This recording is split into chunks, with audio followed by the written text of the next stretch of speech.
My name is Catherine. I am the CEO of WANBAM, which is a mentorship program for women, non-binary and transgender people who are interested in pursuing high-impact careers in effective altruism or in aligned organizations and fields. And I'm joined today by Karolina. Karolina is the co-founder and director of research at Charity Entrepreneurship. She also serves as a fund manager at the EA Animal Welfare Fund, a mentor at WANBAM, and now we're very lucky to say a director as well, and a consultant for various EA nonprofits.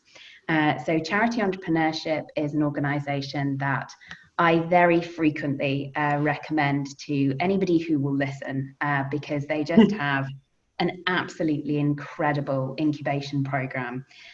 Yes, they help start multiple high-impact charities annually based on extensive research. So Karolina, thanks again so much for joining us today. I'd like to start by talking a little bit about your background before your current role. So what got you to the place that you are now? Absolutely. I do think I started my career somewhat early because like my first full-time job was when I was 22, and I was currently studying at university, and I got hired for a position of a fellow teacher at different department of university. So I do think I started very, very early, and from the very beginning, I kind of saw this big gap between the implementation, the decision making, and the research, and what individuals or organizations, entities are providing the information about what works in various areas and those that are actually implementing and making decisions on what to do. So from very, very beginning, I saw this big gap between those two. And since I was like the first years of my uni, I just like felt I want to do something with research and with charity, and just like feel that there is a role there that is currently not defined, that will be very, very important in the future if there will be kind of filled with great people. So I tried to decide kind of like explore this field. So I started with building up the research skills because I knew tons of fantastic people who could implement, and fantastic researchers, but less people who can kind of fill this gap in between. So I started to learn a lot of research, and then because I knew that some sort of innovation is important and within this field as well to kind of really get those fields connected, I wanted to gain perspective on research from all possible perspectives. So first I started with working as a researcher within academic system. I worked for a couple of labs, tried to get the kind of academic research skills that are typically associated maybe with when people say research, they think academic research. But at the same time, I didn't want to limit myself to just academic skills. So I started working for research for various nonprofits. So I worked with Open Cages or Charity Science Help, helping them out with research and monitoring and evaluation or cost effectiveness analysis. And additionally, I want to gain background in for-profit research. So I worked with IBM on with their research team, kind of helping them develop a different system based on evidence-driven systems for kind of optimizing human health through use of technology and so on and so forth. So I kind of always structure my path to gain as much research and monitoring and evaluation skills as I can from variety of perspectives, just to then kind of really distill what's the most important, the best kind of insights we can gain from all those industries to then kind of create something that haven't been there before, specifically charity entrepreneurship, where we do both kind of combine the research, but we don't step there and actually help people start charities to immediately implement the interventions we find to be highest impact. So really, I kind of I structured my career to find myself in the place I am right now, even without knowing that this place that exists, because it didn't really before. So I think that's kind of where what broadly is my background. And after that, I decided that I think it's time to start something on my own. So I co-founded another organization aiming at improving impact of nonprofits and social enterprises. So I worked with that organization a little bit, and after a couple of months, I met Joey Savoy, who is currently my co-founder, and we started our relationship with kind of debating and like arguing for months about impact of starting new organizations versus improving effectiveness of currently existing one. So from this long argument and debate, at the very end, Joey won. He convinced me that starting new charities is more impactful than improving effectiveness of others. So I packed my bags, I flew to Canada, and we started CE. So that's where I am. I guess I'm right now in London, so that's the difference. But other than that, that's kind of where it's all started. That's amazing. When did you first start to identify that you wanted to get more into improving charity effectiveness?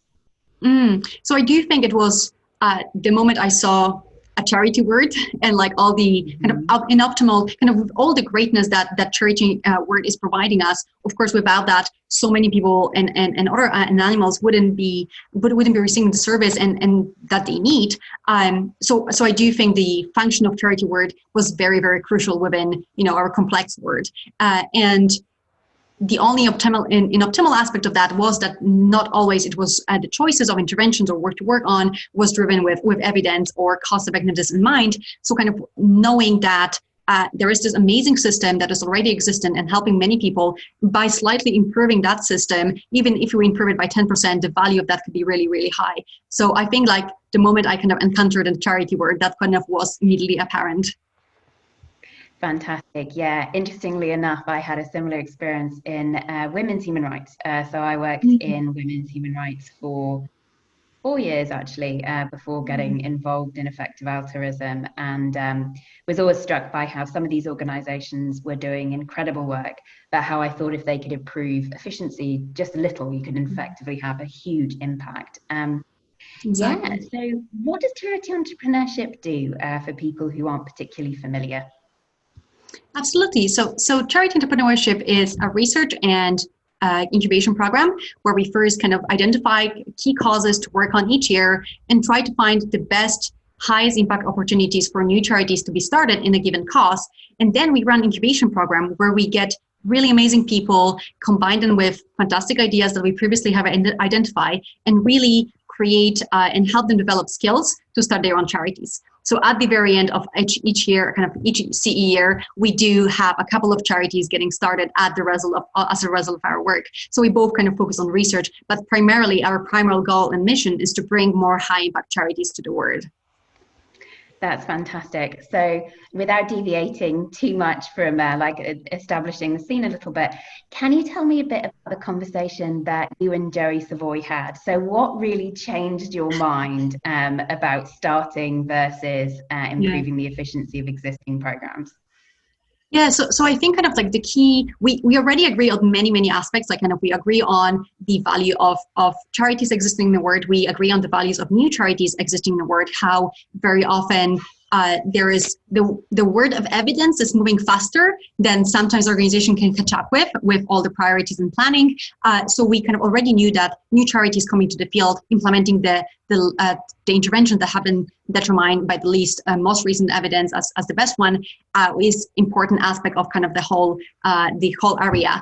And I guess the only missing element for me was kind of like helping start new charities versus improving current one is actually how hard it is to start a charity that is very, very successful, that is high impact, and how easy it is or like how hard it is to improve currently existing organizations. So I think that was kind of the crux of the whole discussion.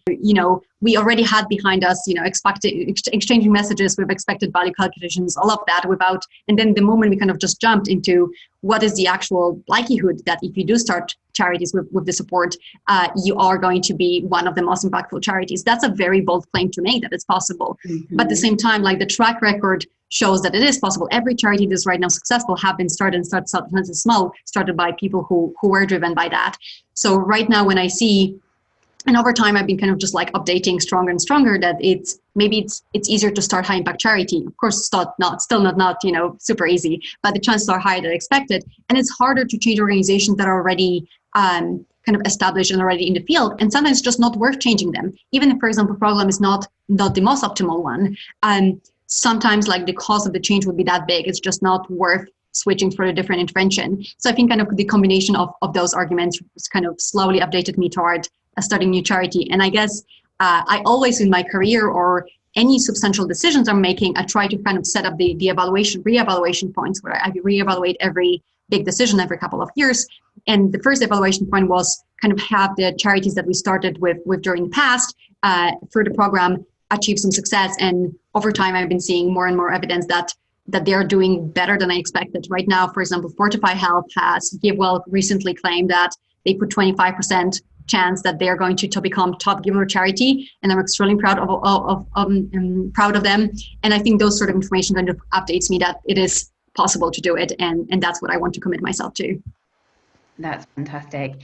So alongside Fortify Health, what other types of organisations have charity entrepreneurship incubated in the last year? Do you have particular cause or issue areas you focus on, or? Yeah, so in the past, we helped start a couple of organizations. Charity Science Health and Fortify Health were the first wave of the charities, and they both work in global health space. Last year, we took on some of the charities within animal advocacy space as well. So we had a couple of ideas from last year that we help people start charities based on, again, with within global poverty and global development space. And last year we added animal advocacy as well and helped to start Fish Welfare Initiative, working on improving welfare of fish and animal advocacy careers that is focusing on improving the talent space within animal advocacy, helping out people develop skills to then contribute to the cause. So that was the causes that we historically focus on. And this year we focus on 4 causes.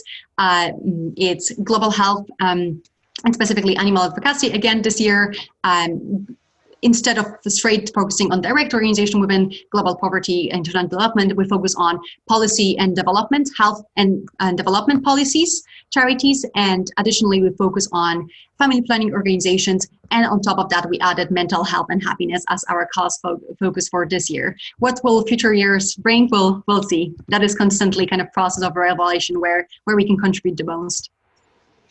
Fantastic. So, I mean, you've just been on an absolutely incredible journey. Are there any resources that you consistently recommend to your pool of potential incubation or incubated charities, or any resources you yourself wish that you'd read earlier or watched earlier?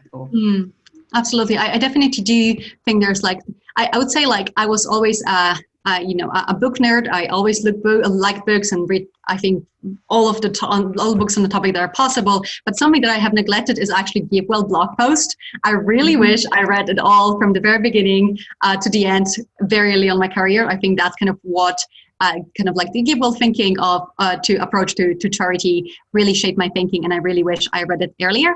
When it comes to other books, I would say 3 categories, maybe I would say. The first one category of books like How to Measure Anything and by Design Outpour, Failures of Risk Management and Principles by Ray Dalio. I think those books really helped me shape my thinking in cross-applied some of the lessons in a creative way to really optimize the systems that we wouldn't think that some of the principle could be applicable to. Epic Measures, fantastic book. It's about medical doctor economist Christopher Murray, who created Global Burden of Disease and populated DALYs as a metric. I think that's such a fantastic book, not only from the learning history of the field, but also mostly learning the perseverance, learning that sometimes word isn't optimal. And even if you do have a good solution, it's not necessarily easy to just implement this solution to the word. And you have to persevere, you have to be strong and really keep going. So I think that's very always uplifting, strengthening message every time I read this book. And I would say the last one, The Life You Can Save, been, I think, the most transformative book. Definitely the start of everything in my life. And I really wish I read it in 2019 when it just got published instead of a couple of years later. I think that will speed up my my altruistic input even earlier. So I really wish I had those books earlier. But now, fortunately, we as Charity Entrepreneurship do offer part of our course that we offer normally for incubation program attendees. We do offer to the public for free for everybody who wants to watch and join and learn a little bit of the fundamentals of Charity Entrepreneurship. We have it available free for everybody. So I think that's the resource that we right now most commonly recommend, just because it's a compiled list of all the knowledge we think it's crucial for people thinking about starting a new effective charity. That is actually one of the most frequent resources that I recommend to mentees who are interested in starting new charities, is to check out your free trainings. Because I myself started up WANBAM, last year. And you guys have some fantastic advice. So could you tell me a little bit about, if there is such a thing, what a typical day looks like for you at Charity Entrepreneurship?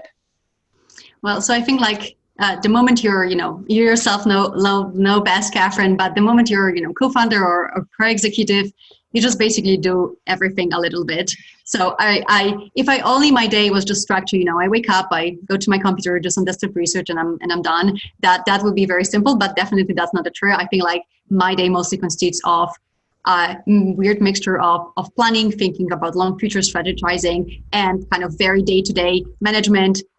Also just like all sort of tasks from simple research to just talking with some of the staff I work with on specific projects, to, for example, then discussing with some people who are interested in joining the program but have some uncertainties. So it's really a full back mixture of, I definitely cannot complain about the lack of, job variety. I definitely have a lot of that. So I think it's very hard to like put my day just like a strict schedule, because it's just impossible with the variety of tasks that you have if you do run your organization, which is also like a huge benefit of that, of course, if you are a person who likes to juggle many things and likes to keep engaged in many different activities.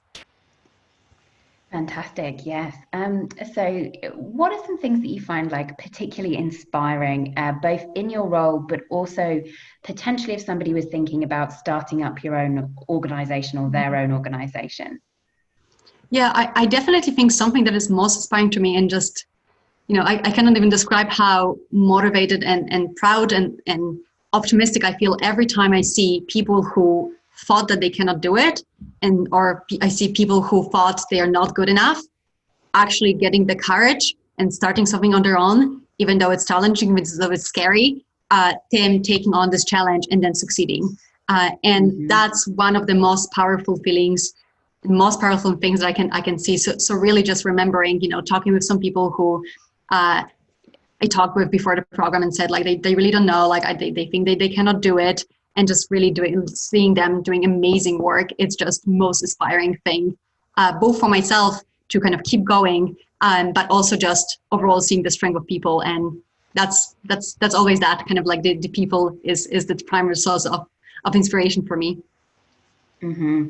Yeah, same. Definitely with WANBAM, that's one of the best things, is watching people who don't think that they can succeed going on and like doing incredible things. It's always incredibly rewarding. So talking a little bit about these feelings of like not being able to succeed, do you frequently see in your cohort imposter syndrome, or this idea of like, oh, I can't possibly be good enough, or I can't possibly do that? And when you do you have resources that you think are particularly useful there to recommend? Yeah, I don't want to speak specifically to the program because, of course, we have only so many people in the program, so I don't want to speak specifically to that. But I definitely think it's a very common problem overall, especially kind of the communities of high achievers. That kind of sometimes the community might scare people off and kind of give them an impression that it's just full of amazingly intelligent, driven people who can do amazing things, and you just really cannot do it. So I do think sometimes people, and very often, frequently, people do have this feeling. And I struggled with that myself in the past. So I do definitely identify with that problem. It's not that it's only related to people who, I don't know, who are more introverted or shy. It's just a problem who many people had at some point in their life. And when it comes to specific resources, I do think the best resource is just people you can have around you. I think, of course, reading about other people who overcome that, or who got proven wrong, that they are actually good enough and they're actually fantastic, of course, is very inspiring and very important. But I think it's very important also to just have contact and community, or just even one person you can reach out to during those times who can help you see that you can do it and that you're not alone in this feeling. And many people who right now you're looking up to have been struggling with that in the past as well. So I do think that's, in a way, the people you can have around you is the best resource you can have when you're kind of struggling with those issues. And sometimes, taking on small challenges, taking a small project and kind of challenging yourself step by step and proving yourself wrong, proving yourself that, you take maybe this one little project and actually you do achieve that, you have success in that, really can build up the confidence and the momentum, and you can kind of push yourself harder and harder, which of course is also hard as well. And, I wouldn't recommend pushing yourself nonstop. But I do think that could be, yourself seeing yourself succeeding, and other people just being around you, supporting you for that might be the best resource that there is on that. Yes, and for what it's worth to anybody listening, I certainly also have this issue a lot. So you're like, oh, I wonder if I'm going to be able to do this, and then just kind of tracking over time, I find to be really useful. So you talked about having a really supportive group of people around you. Can you elaborate a little bit on things that you really value in workplace cultures and in teams? Yeah, so I do think having people, of course, like value alignment is something that we talk a lot within effective altruism, and I do think it's important that within organization you do have people who are aligned with you, both kind of on the altruistic aims and on the personal aims as well. I do think that's kind of a very important part of healthy culture, to have people who share common goals, because otherwise I think if you do not share the common goals, if you have too many conflicts, it just might really be stressful place to be, and it would be harder to achieve your common goals if compared, for example, if you do have strong value alignment within the team. So I think that's kind of very most important aspect. And of course, being supportive, and of course treating ourselves as not only as employees and colleagues, but also as friends. Within CE, we are all friends together, and sometimes people say, oh, maybe we should spend like 5% of time during lunch to talking about private things or like that. But like we spend with each other a lot of time, we're definitely way more than 5%, organizing dinners together. So having kind of like this friendly relationship with everybody and feeling that you can rely on people is very important for our culture. Kind of within our organization. And I think with every workplace culture, knowing that you not only can rely kind of on your manager with, for example, if you are struggling with some task or there's just like too much work, but also just on your colleagues, where it's both kind of in professional matters and also personal matters. I do think that's kind of really enrich the culture and helps people feel safe and focus on the same goal. Fantastic. Digging into a little bit about feeling like you have an awful lot on.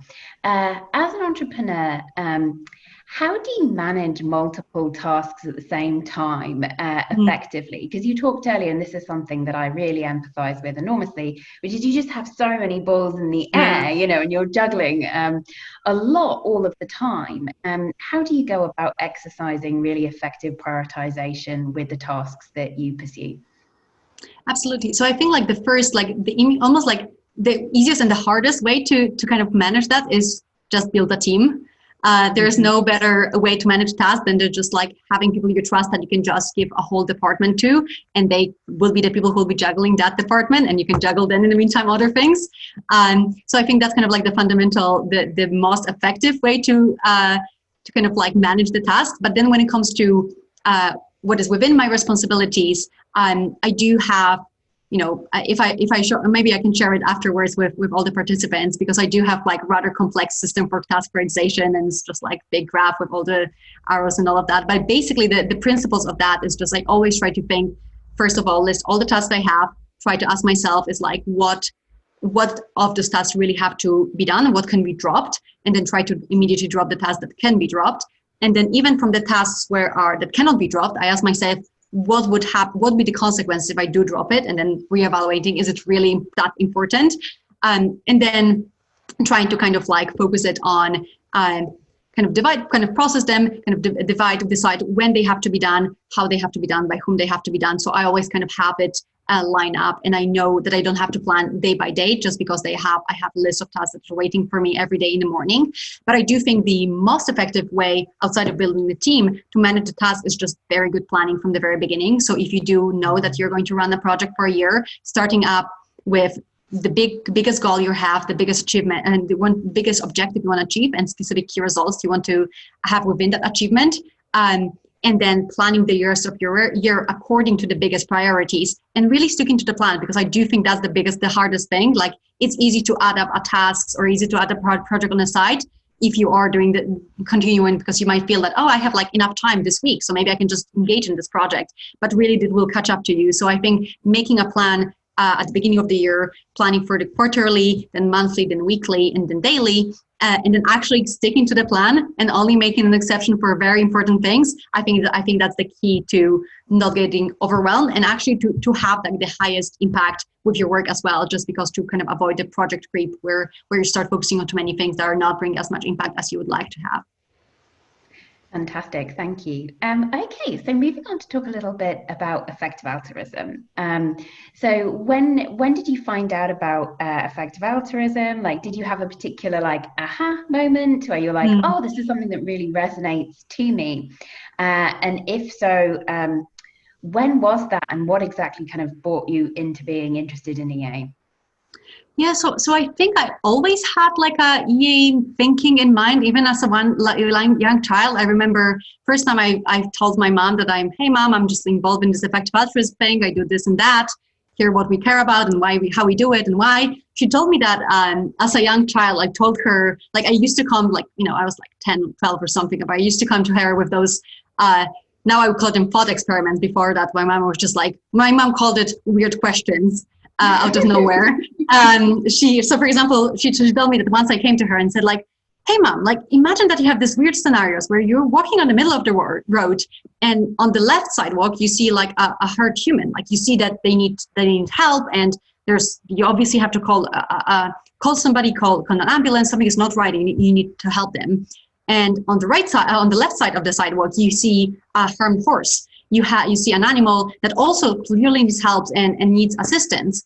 And then where do you go to help if you do have this dilemma? Where do you kind of go in this situation? And, my mom, of course, argued, of course, you go to like run help a human. They definitely need help and they kind of like they're more important. And even though I might agree with that from more weight perspective, as a child, I just like said, but like most of the people will go run to the people. So like, and the horse will be just like left behind. So now when I think back, I just like, that just sounds like consideration of neglectedness, like looking from the current perspective. So it just seems like I always, to some extent, had like weird thinking. But I think the moment kind of I decided to like fully commit my life to helping others and was after reading the Life You Can Save. I definitely think that was kind of the moment where I read the last page of the book, closed the book, sit in silence for a second and decided, well, I know what I'm going to do with my life now. And since then it was just, continuous road on the same path. And then I think that kind of was the really transformational moment when I took, it very, very seriously and treated it more as like, like a purpose rather than just like something that I do on top of my regular job.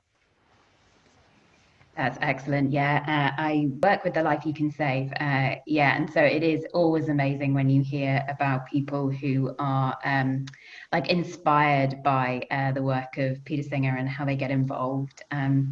Wonderful. Okay, so a question that I like to ask people that is always a bit of a hardball one is.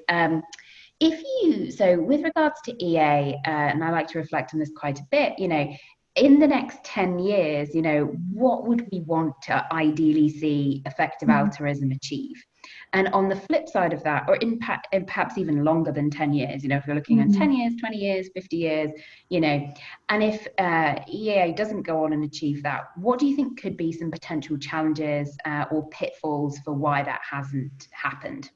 Yeah, that's extremely hard question, but very important, like crucial question for everybody in the EA community.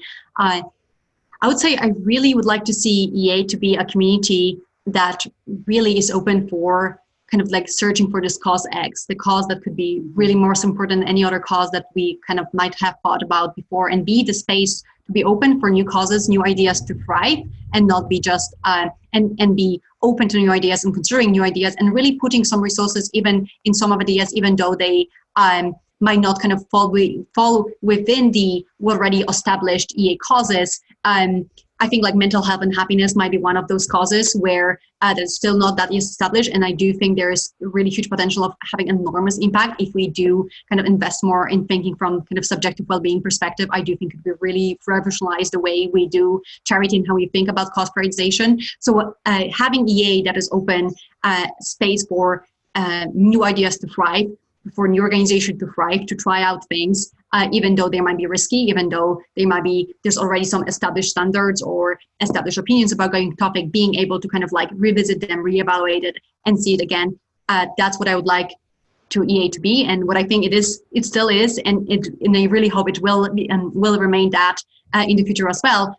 And when it comes to when it comes to with the failure mode that you mentioned, I do think it's very important that we are intellectually exploring of the ideas, but at the same time, without implementing, without action, that's not going to, we're not going to achieve as much as we can. And of course, there are risks with implementing, there's risk with action, but without that, we cannot have an impact that we strive to have. So I do think the kind of one failure mode might be where we do just stop at the intellectual exploration. We just, we are open-minded, we're exploring the things, but we constantly explore. We explore, we evaluate, we reevaluate, we rely on our expected value calculations, our cost effectiveness analysis, and actually don't do anything at the end. So I do think kind of this doing thing is very important aspect of effective altruism as well. So I really wish kind of this space, of course, with kind of entrepreneurial space growing within EA as well, both in near-term and long-term causes, is really, really great that it is facilitated. And I do think that's very important aspect of EA. Are there skills or insights underrepresented in your talent pools? If so, what are those skills? The skills that are underrepresented doesn't necessarily mean that, an average person who is looking to expand their career should go to the underrepresented, because then, on the community level, it might just cause too many people going to the field if there's just not that room for more talent in that skill. So I always kind of prefer to talk about the most important skills within the cause, rather than focusing on what's kind of course, in the margin, that's kind of what we most care about. But at the same time, that my cause, I care not only about the individual impact that people have, but also the impact of the community itself. So from this perspective, I do think just looking at the average most important skills in the area is really important kind of frame we can frame and look at the problem. And I do think, fundamentally decision making, that's definitely the skill that is most important everywhere, just because it's just so transferable and affects so many actions. I would say if I actually were going to say how my typical day looks like, it's just I wake up in the morning and I make decisions for a whole day and I go to sleep. And that's kind of I think that's a very, very big part of what people would be doing in both kind of entrepreneurship, but also many, many jobs. Decision making is almost the most desirable, the most important trait, and also very complex skill that really requires so many sub skills and rules to kind of really make good decisions. So I do think if I were to recommend somebody to focus on one skills only, that definitely will be decision making. There's of course different ways to kind of divide it. I sometimes think about skills as skills that helps you go in the right direction, like decision making being one of those, and skills that kind of give you the fuel for your actions and for your decisions.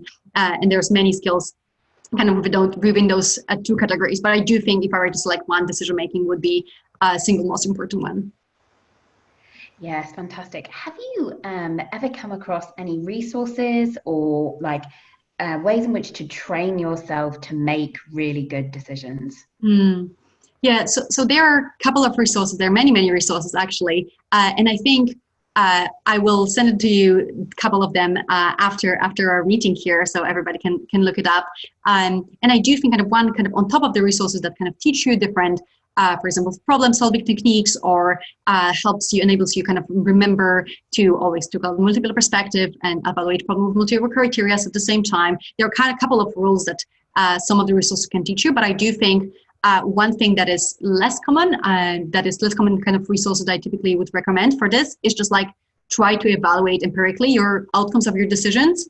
So I think it's very easy to apply decision-making rules, make the best decision and go move on. But I do think it's very important to then look back at those decisions and track the outcomes of those decisions. Was the decision I actually made successful? Was it positive or not? Were they contractually better decision I could have made, and what outcomes would they have? And of course, we have to be careful, because if somebody has tendency to ruminating or something like that, might be not healthy for them, might be not good for their mental health either. But from strategic point of view and planning, if you do approach this problem and try to analyze why was it a good decision or why it wasn't good a decision, and try to pull up principles that helped you make the better decision, and then learn based on that, I think that would be overall very, very good training for every individual, just because some people might have different strength, and one decision-making, rule or practice principle might not work as well for them with their personal skills. But if you do learn upon your mistakes and see your success and try to pull out the trends, that might be one way to really learn decision-making, just because you'll remember the mistake or success you made as a result of decision you've made way more than you can remember any passage from any book. So this is perhaps particularly relevant given that charity entrepreneurship incubate organizations, but what would you, or some organizations, what particular projects would you like to see emerge in the coming years? Are there things that you're like, oh, I really wish somebody would do Y? Yeah. And if so, what is Y? Yeah, absolutely. That's such a good question. And in a way, like I should have like the best answer ever, because in a way that's my almost full-time job to just think about those things.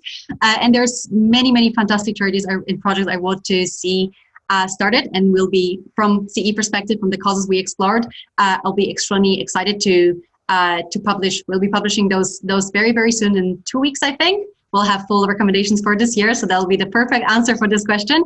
But outside of that, outside of kind of our regular focus, I do think lots of fantastic projects could be kind of ideas for the project could be came up just by simply cross applying one ideas from one cause to another. So, for example, 80,000 Hours is doing amazing work with career coaching and helping out people gain skills in long-term space. And last year we incubated animal advocacy careers that's doing the same thing, just with animal advocacy movement. I really think that there is space for career charity like that in global health and global development space as well. That's something kind of outside, my personally, I would love to see getting done, because there's so many amazing people out there who are interested in those causes, who could really, really benefit from guidance and from organization that kind of helps out and facilitate the career development space within those causes. So I do, or for example, we have GiveWell for global health, we have ACE for animal advocacy and for charity evaluation, and having kind of charity evaluation organizations within other causes as well might be very beneficial. Kind of that organization that really try to focus on monitoring and evaluating charities and projects within, for example, long-term space would be exciting as well. So I do think simply you can generate extremely high impact ideas just by like cross-applying something that really worked very well and is needed in one cause to another, and come up with many good ideas. Wonderful. Okay, brilliant.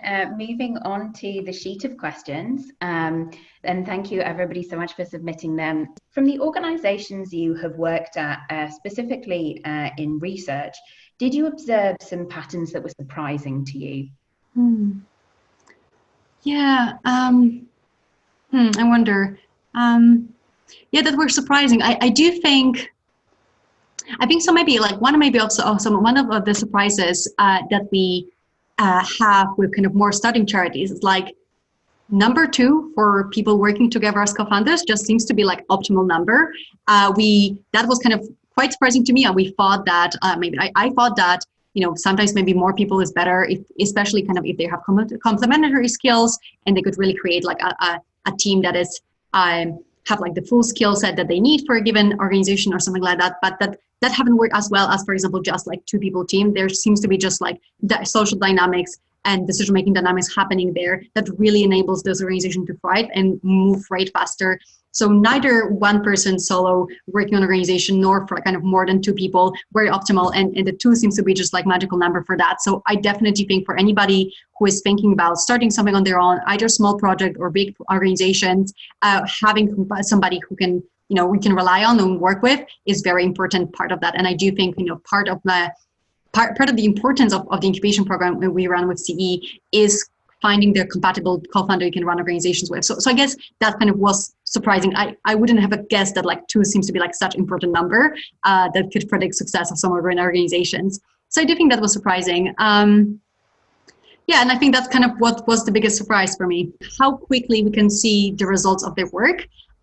So I think, CES itself is a young organization, and many organizations have started for our program are young organizations as well. But even if like a couple with 2 years or 3 years of existence, some of them got really, really far in, overall kind of when we objectively evaluate them, for example, by GiveWell, they seem to be doing fantastic work and be on very good track. So how much track you can get within short period of time, if you do have strong team, good decision-making ability, get things done, you can really do a lot in a very short period of time. So that was surprising as well. I would say that I would expect that the organization would move slower than they actually did, and safely safely slower, of course. There's this tension sometimes within all organizations, I imagine, but also I've noticed it within EA organizations, which is the varying approaches between moving fast and breaking things, or potentially breaking things, versus slow and steady. And I wondered if you could elaborate a little bit on some of the advantages of each approach and how they weigh off.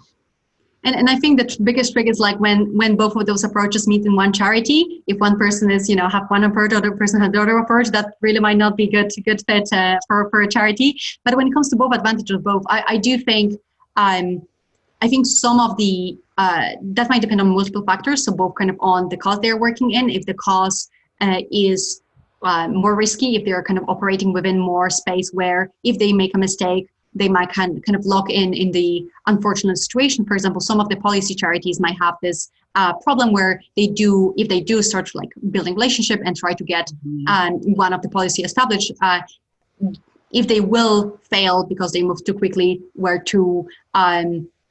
very sensitive to the context and didn't take too much things into account, that might kind of like lock us in a negative state and kind of slow down. If somebody else would contractually come to that space and try to do the same policy, but later on with better approach, they might not have this chance because, that was kind of the locked in effect because somebody did that before too quickly without too much thinking. So I think there definitely depends on the cause versus other causes require faster moving because maybe they're more like opportunistic in a way, or just have such like high risk and how that's cause so much harm that is moving quickly, that kind of the faster you move, the bigger impact you have in a way. So I do think when it comes to advantages, so the first one, definitely kind of the risk of moving too quickly, the risk of negative lock-in in negative state and preventing future organization from having an impact.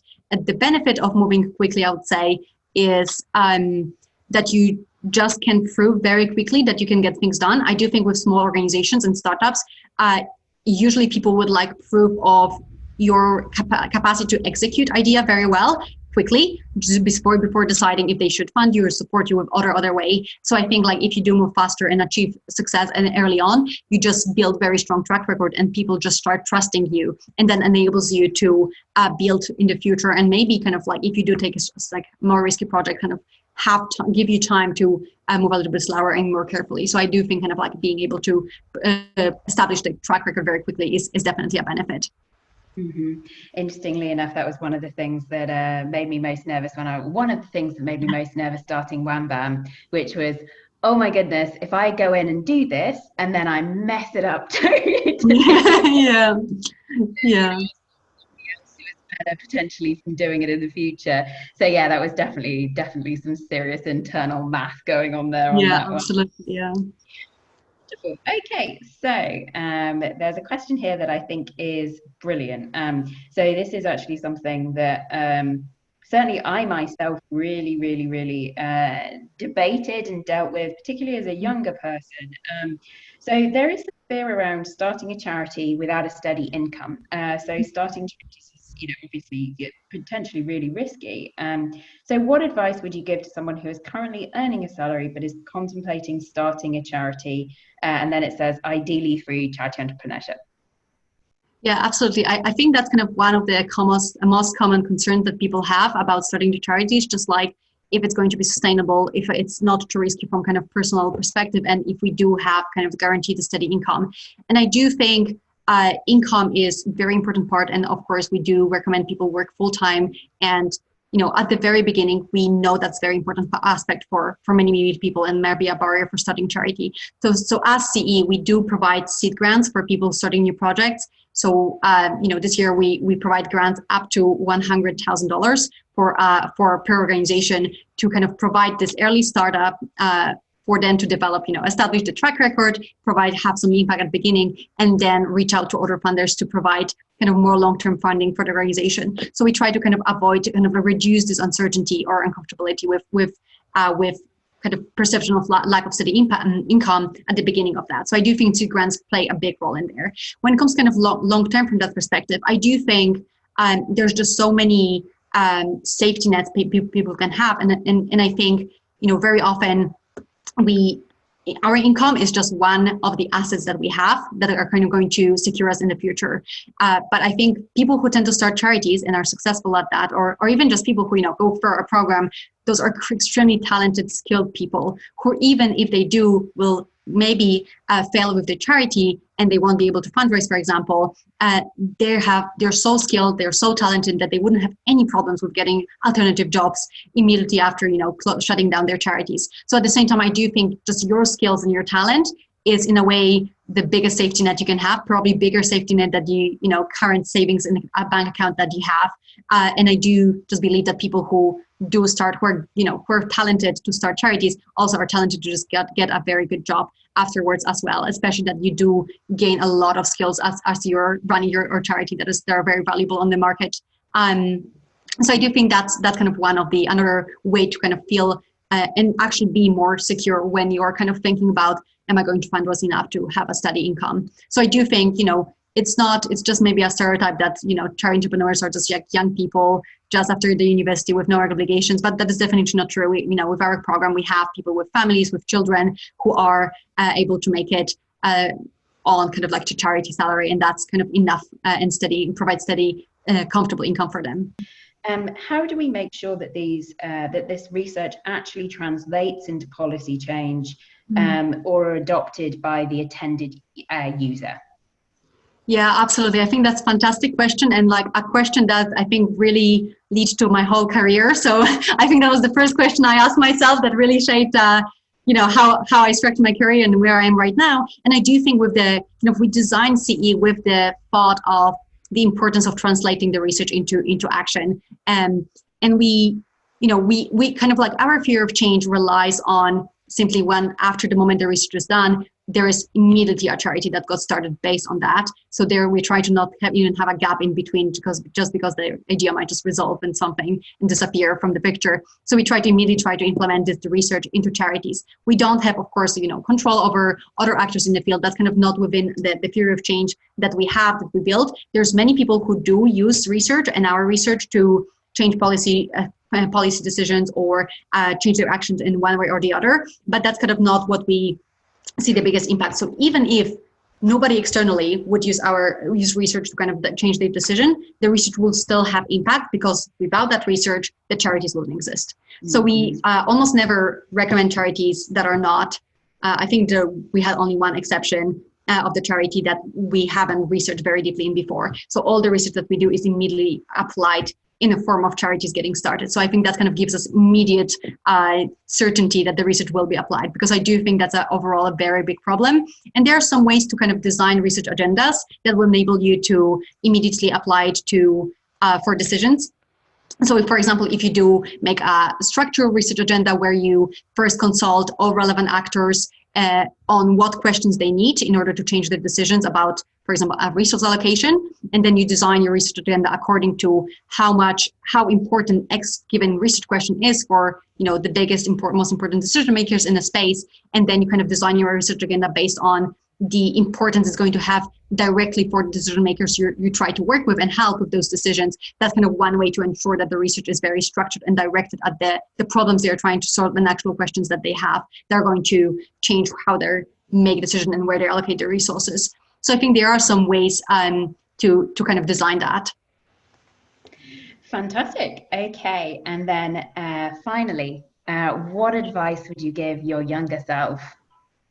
Yeah, I would say maybe advice, maybe like motivational speech or something, but I would probably say that it's all going to be all right, that, it's going to be okay.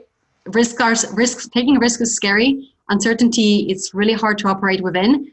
But trust me, be persistent and it's going to be okay at the end. You're going to achieve what you want to achieve. And I do think kind of remembering that even, in the hardest moments, I think for my whole life, I had a tendency to throw myself at the biggest challenge I always can see. And sometimes it was risky. I mean, risky from perspective of, there was just like a lot of work and sometimes I made decisions that might have not way back, that were kind of the big risk, big reward kind of decisions. And I do think kind of having a mantra in my head that is all going to be all right at the end. And if you are persistent and really kind of ambitiously altruistic, you will eventually have the impact that you want to have. I think it's very important was important for my younger self to always have in mind, and still important, I think. Amazing. Yeah, I definitely should memorize that one. Yeah. Okay, so Karolina, thank you so much for joining us today. It was just such a pleasure to speak to you. Yeah, Karolina has been on the board of WANBAM for the last, I think, couple of months now, since January, since we incorporated. And yeah, it has just, I've been wanting to pick your brains about these issues and chat to you more about them. So yeah, thank you so much for taking the time. Thank you so Yeah, much, Catherine, for this lovely chat, and of course for all the work that you're doing for WANBAM. You know, of course, from both kind of externally and internally, I'm just like really, really amazed with all the work that you're doing. And thank you everybody for participating today and for great questions.